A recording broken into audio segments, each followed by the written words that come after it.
Ang taong sipsip sa mga taong may pakinabang madalas kumakapit. Tulad din yan ng mga plastik. Hanggat may sindi ka, dyan siya dikit. Sa trabaho, yung mga sipsip na lang ang palaging tama.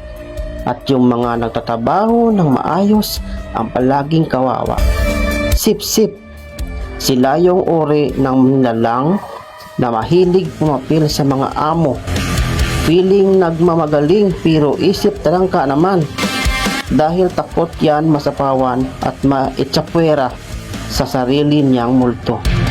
Sila yung mga taong ayaw kang maging masaya. Kaya sinisiraan ka sa iba. At tipong gagawin ang lahat, mauna lang silang umangat. Kaya lagi mong tatandaan na huwag kang manira ng iba para lang umangat ka.